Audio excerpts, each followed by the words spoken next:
Yeah. So sorry about that. I thought that segment was a lengthy one, but what can I say? I'm a Packers fan and I'm pissed off.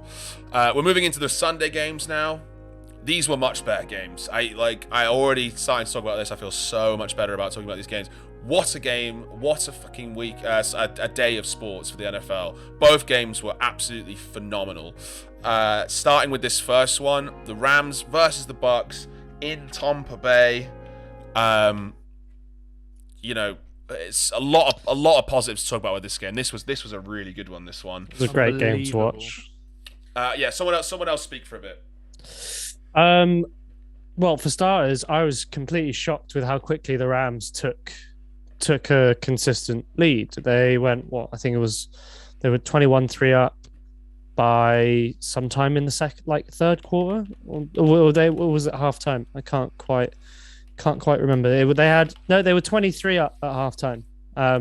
So that was my initial sort of thought, that I was surprised that the Bucks defense was not only struggling to keep him out, but also make any sort of plays or any sort of scoring plays against the Rams. And I think the Rams did a really good job of running the ball early on.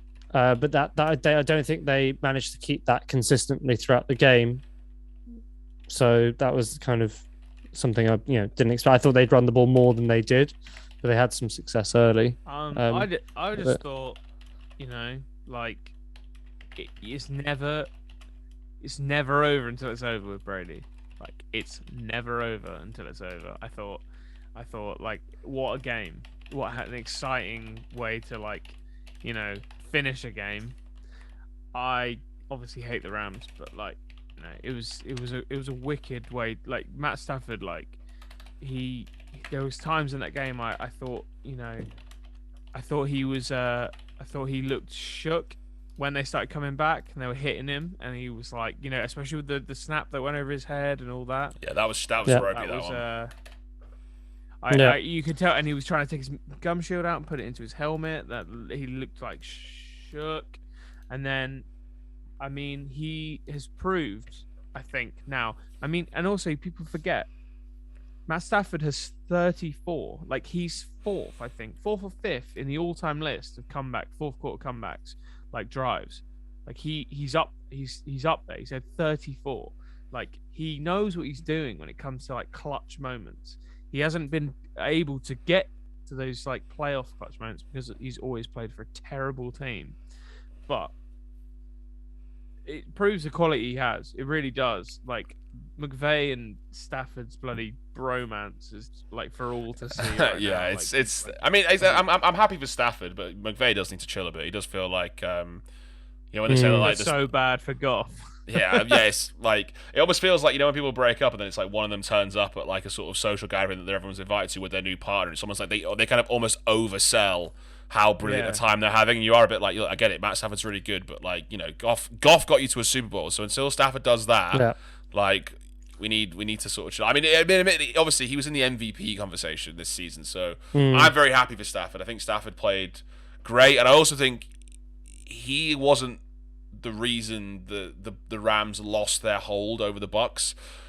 He played, his stats were phenomenal, which I think I've still got here. Yeah, Stafford he had 366 yards, 2 touchdowns, no picks.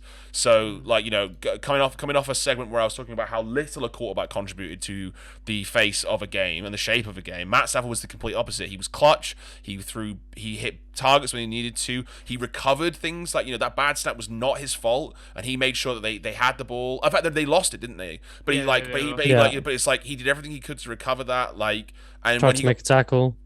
And when he got given the ball back at the end, when he needed to get the team in a position to win, he did it. So, he deserved a game like that in the plays of. I know he'd never won a postseason game before this season, but he certainly deserved some kind of legacy around that because he is really good. And I think people are starting to understand that now, that the Rams, certainly in that game for me, it just feels like all these pieces they pulled out of nowhere, where everyone was like, they're just not working, they were losing games, or they were like only just winning after Stafford was throwing 3 picks. Now to me feels more of like they were just fine-tuning, you know what I mean? Von Miller was phenomenal in that game last night, and he was phenomenal in the game against the Eagles. Their defensive front is scary now. It's a really good defensive front.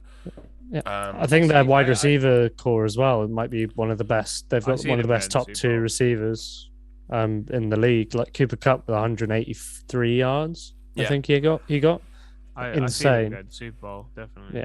Yeah. I think they're definitely better equipped to give the 49ers a more not a more competitive game, but you know what I mean? Like, you know, they won't. I don't think they'll let it slip like they did last time, but we'll talk about that. I think they'll beat the 49ers. I think they're going to go to the Super Bowl. It just feels too like perfect, the situation. They're going to play at home in the Super Bowl against either Mahomes or Joe Burrow. That would be nuts as well, though. Think about it, because it's like that had never happened before last season, and then now we're on pace for it to happen 2 for 2. 2 for 2. Like what a fucking anomaly that that's literally never happened, and the first time it happens, it potentially happens in back-to-back years. Speaking of wide receiver core, I was wrong about OBJ as well. Like, I understand. I'm sorry. Like, you know, I regret saying what I said. He clearly is very, very good. He was really good in that game. As a second receiver. Yeah, as a second receiver. As a second receiver. I was trying to be humble. I was trying to not just sort of, you know, sour a sincere apology, because he has been clutch. He makes great catches, and he seems to have given Matt Stafford confidence. And he also, that's true. That literally was me about 2 months ago. But you know, like I just think he looks really good, and also, you know, as a few pundits have said, the power of culture. Do you know what I mean? Like, you know, being somewhere that suits him more. LA obviously suits him so much better, and he's just a different person now. And it's like, and all the players seem to love him. They think he's going to be great. So, you know, yeah, I feel stupid, but what do you want?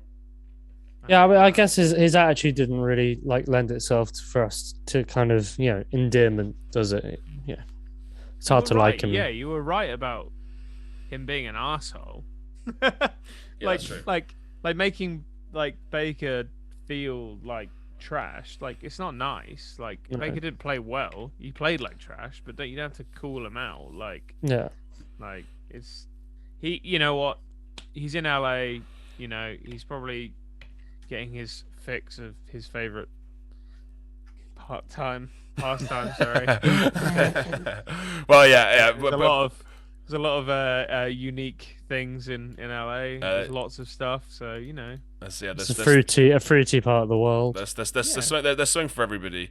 And in fairness, you know, as much as the Rams' offense played really well, and then they started to throw the game away. It really was all about their defensive line for me, because it was like, I think the reason that they even got that lead and they looked like the better team was because they beat Brady how you're supposed to beat Brady, put pressure on him, 9 tackles, 2 sacks, 16 pressures from the defensive front. You know, I know obviously Tristan Wirfs was out, but they utilized that. They made the most of that. They punished him for that. They lined up Von Miller on that replacement right tackle the entire time, pretty much. Like, obviously subbing him in and out, but and also for that replacement right tackle, what are you supposed to do? So like, oh, you know, you're either gonna be lining up against Von Miller, who's a Hall of Fame defensive edge rusher, or Aaron Donald, who will move to the outside, who's a Hall of Fame all-time great defensive lineman, or Leonard Floyd, who is, you know, maybe not a Hall of Fame defensive lineman, but he's a perennial Pro Bowler. So it's like, what, you know, he was just in the wars from snap number 1. What was crazy about that game, though, let's be honest, was there was a point in the scoreline where they started drawing up graphics being like, this is the biggest scoreline that someone has ever, that Brady has been down by in the postseason since the 2016 Falcons Super Bowl. And then what did the Bucks proceed to do? Because what I was actually going to say is, obviously they came out a massive comeback, but what I want to acknowledge, just so people don't think we're being like all Brady lovers and Aaron Rodgers haters, is fuck me, that was lucky they even got back into that. No, I was about to say, like, everything that kind of, if you look at like the momentum of the game, I would say that the Rams winning like was probably deserved. Like, they were consistent. I mean, they were ahead and they played well. It's not like they played badly. Obviously, it felt to me like all the luck that could have possibly gone the Buccaneers' way, like in terms of turnovers and fumbles and all these things, it went their way. It really did. It really but also when you thought Brady was back in when they leveled the score, that luck was kind of balanced out by just giving the Rams the chance to win the game, and it's happened to Brady. That kind of thing has happened to Brady, like more times than it probably has gone against him, like it did last night. So I would say the Rams probably deserve to win that game. Yeah, I think so. I would say, as much as it pains me to say that, and it would have been nice to see Brady, be able to fight in another championship, but they didn't deserve it. They didn't fight for it enough early on in the game, and Nope. I feel like it was the right result. I think not obviously not the result I wanted, but it was probably the right result. But also you're spot on even from your assessment, because I checked the stats. They had more yards, better third down conversion, better time of possession. The only thing they didn't win is the turnover battle, but the Bucks got 3 fumbles in as many drives in the second half. Yeah. Obviously Cam Akers had that big one to end the half. So, it's I think Brady being lucky was really, really on show in that game, because again, as we said, outside of all the times where he still had to score and he still had to put the ball in the end zone to make it a competitive close game. They were 2 and 4 on fourth down. I remember there being a point where he was in a 4th and 11 with not a lot of time left, and he threw it. He went for it and did. It was the one where they thought it was pass interference, but then it wasn't. Yeah. It was after the game. It was after the play was dead. So it was a 15-yard penalty on the Rams' next starting possession. At that point, I was lucky, to be fair. But I was like, even at that point, this is over. Do you know what I mean? Brady missed his shot. So the fact that somehow the Rams offense and the Bucks defense was so good at getting turnovers that they managed to give him a chance to tie the game or even take the lead, was pretty crazy. It was credit has the to Rams be let the them Bucks back defense. in a little bit. Yeah, and the Bucks defense played really well, considering they were the ones that shut the Rams out after they went 23 or 27-3 up, and they kept them at that until 27-all. Yeah, till 27-all. You can't discount how impressive a second half performance that is from the defense. But as I say, you can see on Brady's face, I don't know how bothered he is. His legacy is so different to any other quarterbacks, where it's no one's in any doubt of who he is. And if anything, as much as I know you hate the Rams, I'm really invested in the Stafford story. You know what I mean? 10 years of being in an irrelevant franchise and being questioned after coming out of college as the number 1 pick, to then go to a new team, win the hardest division in the NFC in your first season, and now you're 1 game away from your first ever Super Bowl appearance. I just think that's a phenomenal story. And obviously the 49ers fucking beat the Packers, so why the hell would I want them to go to the Super Bowl? So I want was named Stafford as for the love of... Oh, so Glenn, you're saying that final play was named for the love of the game as by Stafford because he just wanted to sling it downfield? That's true. Because if so, that's amazing. Yeah, well, incredible. And also, he was asked about playing in these big games, and he was like... I think he said, all he wanted was just an opportunity to be in them. He wasn't talking about I want an opportunity, I want a ring, I want a legacy. He was like, I just want to be in these games. I've not even got to play these games. I get to play Brady or Rodgers or Big Ben or these Hall of Fame talents whenever I can play them, whenever the schedule permits. I never see them in the postseason. I never get to go to the postseason. So it's just so great that he's allowed to come in now and be. Highlight himself, you know what I mean? Because he is a great player. Is he as good as Josh Allen or Mahomes or Brady in his peak? I don't know. I tell you what he is better at than almost all of those, apart from one, is fourth quarter comebacks. I've actually compiled a little list. That's what I said. I literally said there at the start of the segment. I said he's got 34. He's 4th in all-time fourth quarter comebacks. That's what he's good at. Even when he was at the Lions. Where He's known for that. Are you looking at Pro Football Reference for that? I can't. I think. Well, either way, if you haven't got it, because I've got the top 5, and I was actually interested for you guys to sort of guess to see who are the top 5 from 1 to 5. I would say it is Drew Brees. Yeah, he's in there. He's 4th. Brady. Tom Brady. He's 2nd. Matt Stafford. He is 5th. And So Dan one, Marino. 1 and 3rd is who I haven't got. Nope, Dan Marino's not in there. Hello, Mario. Anybody else? Chat. Yo. Chat. Who has the most fourth quarter comebacks of all time according to Pro Football Reference? Brady's Montana? 2nd. Nope. Staubach. Nope. Ryan Tannehill. More recent than that. No. Rodgers is nowhere near the top 5, Glenn. Ryan Tannehill. No. Ryan Tannehill's not there. Nope. It's more famous than that. Like, it's a big name. Oh, okay. Michael Vick. Nope. Donovan McNabb. Nope. More famous than that. No, one of the Mahomes. white ones. One of the white ones. What's he called? He is white. Is it Manning?